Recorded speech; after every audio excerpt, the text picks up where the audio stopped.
start now.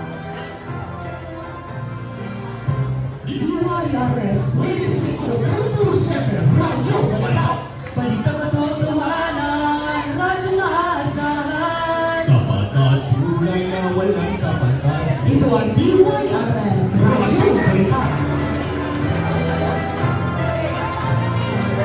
Mula sa Balita, pambalita, hindi lang at sa tinalawayan ito ang DYRS 25.7 Radyo Balita. Mga kapalaman na alam sa loob at labas ng bansa. tukay at Pilipinas natin. DYRS 25.7 Radyo Balita. Sa loob ng grupo maghahatid na balitang totoo, walang lapis at walang ulo. O ang sa DYRS 25.7 Radyo Balita. Ang oras natin ngayon ay 5 minuto makalipas ang alas 4 ng hapon. Araw ng Webes, ika-21 ng Nobyembre, taong 2024. Ito ang DYRS 25.7 Radyo Balita. Ito ang iyong tagapagmatay, Shemen Lumusan. At inyong magkabay, Just Very Boses. At ngayon nakikinig sa Radyo Balita. Una-una ng mga nagtulwang balita. Quasi press conference sa barangada na. Mananungkot ng senador sa Calabang, kandidato sa loob ng simbahan. Bansang Saudi Arabia, triplyang bilang ng mga dayuhang hinay ngayong taon. Muli nakapasok sa top 10 TV movies ng Netflix Philippines ang pelikulang Lola Pecon.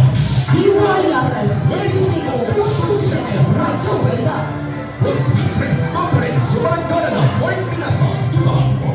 Bawat kalahok na kabilang sa Kakalapit Wasi Peace Conference sa Commonwealth National High School Aurora. May ika-21 ng Nobyembre taong 2024 na may tema The Art and Skill of Journalism, Youth Empowerment for Just and Meaningful Change. Mga kalahok, doble-doble ang paghahanda upang mabigyan karangalan ang kanilang pinagmulang pangalan. Ang tanong, sino ang magwawagi?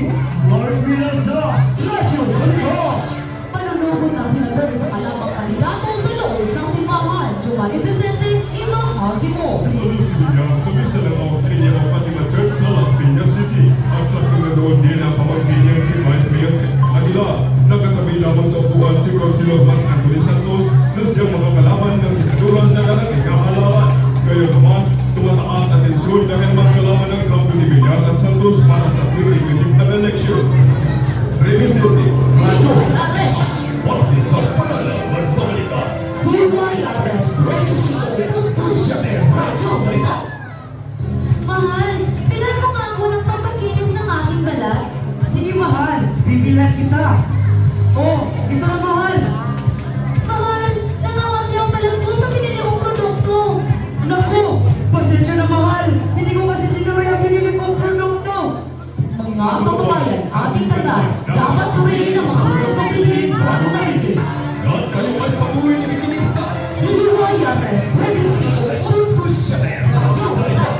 para sa Bayan International, Bansang Saudi Arabia, Tripoli, ang bilang ng mga naiwag pinatay ngayong taon. Sinirikan sana, ibahagi mo. Ayon sa ulang Agency France Press, mahigit isang daang dalawan ang binitay sa Saudi Arabia ngayong taon 2024 at ang bilang naging isang Pilipino na binitay dahil sa kasong kakapal.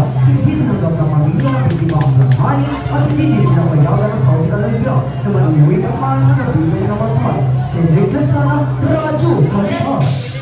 Muling nakapasok sa top 10 TV movies ng Netflix Philippines ang pelikulang Hello, Love, Goodbye sa mata ni Nicole Timor, ibahagi mo. Dahil nga sa patok sa mga sinihan ng sequel nito na Hello, Love Again, kaya naman pinanood ulit ng mga Pinoy ang unang movie ni Catherine Bernardo at Alden Richards. Wala pa nga isang linggo sa mga sinihan ay naupusan agad ng Hello, Love Again ang kinita ng Josh Lea at kumita ng second Latin movie na 566 million pesos as of Monday.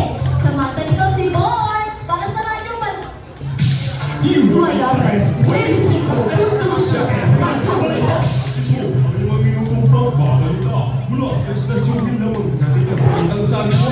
Kung balitang tumatak din sa iyo, puso at siwa. Ito ang iyong tagapagpatay.